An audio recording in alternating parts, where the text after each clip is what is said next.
Welcome back to episode 4 of the Mystic Artistry podcast.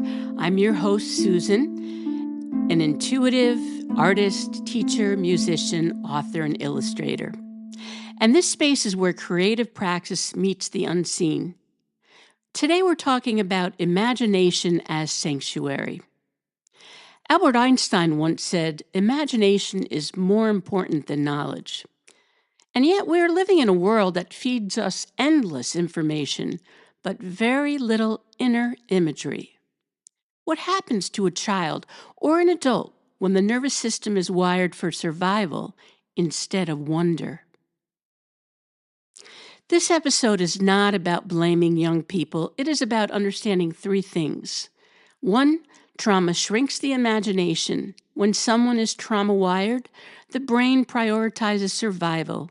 Creativity becomes secondary, the body stays on alert, and imagination requires safety, space, and stillness.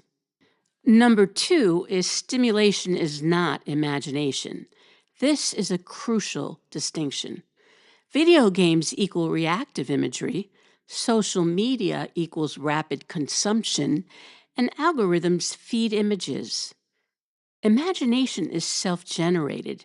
It comes from within. There's a difference between watching worlds and creating them inside yourself. And number 3, imagination as regulation. On a personal level, I am very familiar with this response. When I was young and felt unsafe, I learned to speak to the trees. I would imagine the leaves listening back, and somehow that inner world gave me steadiness.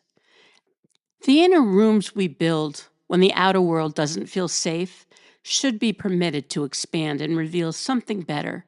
For many of us, imagination wasn't just play, it was a lifeline, survival. If you've ever floated above a conversation, lost time in a meeting, or felt like you were in a movie of your own life, you might know this place. Dissociation is a protective dimmer switch. When something feels too much, too loud, too fast, too unsafe, the body, mind turns the volume down on sensation. Time, even identity. Imagination can be the soft blanket over that dimmer switch. Maybe you built a secret garden in your mind as a child. Maybe you became hyper-focused on a fantasy future or a character or a world where you had power. That was not failure. That was brilliant biology meeting brilliant creativity. There is a difference between imagination that expands us and dissociation that erases us, but they do share a root, the wish to feel safe. One end, we have everyday daydreaming, creative, flexible, returning easily to the present. In the middle, we have protective distance, zoning out to get through a hard moment. On the far end of losing time, feeling unreal, or being checked out, that relationships or work or safety are impacted. None of these make you feel broken. They're signals about what your system is holding. Now, returning to number 1, which was about trauma shrinking the imagination. Most trauma-hidden districts, like the one I previously taught at, do not provide that nervous system safety. You see, when the body's bracing for the next emotional blow, it's hard to imagine a different future. Before retiring from public school teaching, I worked in a district I won't name, but I will never forget the feeling of walking into those classrooms. The air felt charged, not chaotic exactly, but braced, like everyone's nervous system was waiting for something to go wrong. There would be students who couldn't sit still, several who shut down or erupted and escalated. I didn't see difficult children. I saw trauma responses in big and small bodies. And I recognized those nervous systems because I've lived inside one. I saw fight, I saw flight, I saw freeze. And I knew what they needed, but I also knew the system wasn't built to give it. I know what it looks like to brace before you understand why you're bracing, to leave your body in order to survive it. That recognition didn't leave me when I left those classrooms. It shaped my work. It's what eventually led me to write Healing Through Nature and Animals, a Journey of Illumination, because I wanted to offer coping skills for trauma-wired bodies, not just beauty, but practical pathways back to safety. Nature was my first sanctuary. Animals were my first co-regulators, and I wanted to make that sanctuary accessible, not accidental. Before going into these classrooms, I remember being told early on, whatever happens, don't look startled, don't look overwhelmed, but when you're standing in a room full of children, big and small, whose nervous systems are on high alert, and your own is too, the body doesn't always cooperate. I realized something in that season. If I couldn't change the system, I could at least offer moments, a moment of music, a moment of imagination, or so I thought. I knew those nervous systems because I've lived inside one. That's when imagination stopped being whimsical. It became sacred.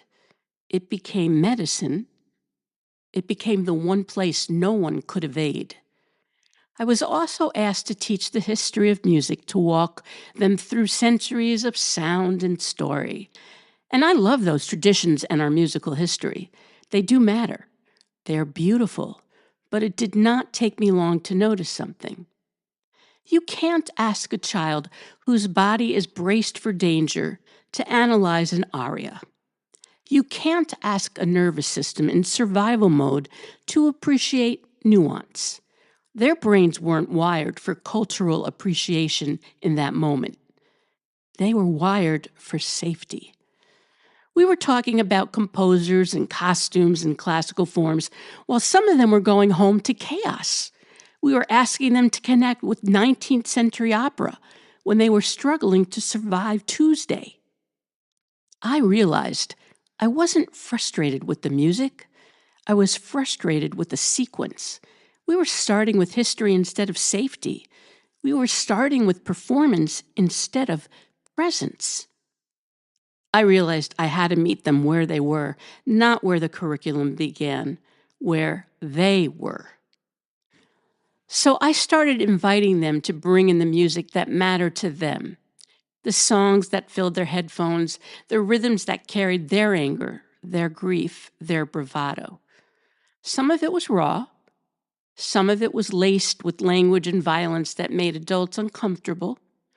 But this was their world, and before I could ask them to enter mine to consider musical theater, opera, or the canon, I needed to show them that I respected theirs. And I've come to realize something since then. What was true for those students is true for us. You cannot drag yourself into healing by force. You cannot shame yourself into curiosity. You have to meet yourself where you are. If your mind is loud, start there. If your imagination is dark, start there. If the only music you can tolerate is something heavy or raw, let them be the doorway. Sanctuary doesn't begin with perfection. It begins with permission. Ask yourself, what is the one softer thing that I can enter right now? One image, one sound, one memory from nature, one imagined place. For me, it was always trees, animals, the sound of wind moving through trees. That was my first sanctuary. Before you try to change your thoughts, respect them. Before you try to elevate your mood, acknowledge it. When you feel seen, even by yourself, your body softens. What I learned in those classrooms is something I carry into my work today. You have to meet a nervous system where it is before you can guide it somewhere new. So if your mind feels chaotic, meet it there. If your imagination feels fractured, meet it there. Don't force yourself into someone else's version of calm. Ask instead, what is one softer thing I can enter? One image, one sound, or one breath. Imagination is not escape. It's rehearsal for safety. And safety, even imagined safety, begins to rewire the brain. If you are living inside a trauma-wired brain, hear this: there is nothing wrong with you. The nervous system learned what it needed in order to survive. Some of us learned to brace before we ever learned to rest, and so we built sanctuaries in quiet ways. Some of us learned to survive before we learned to rest, in music, in trees, in imagined landscapes no one else can see. Imagination is not childish. It is not escape. It is rehearsal for safety. It is the nervous system's quiet remembering. Meet yourself where you are.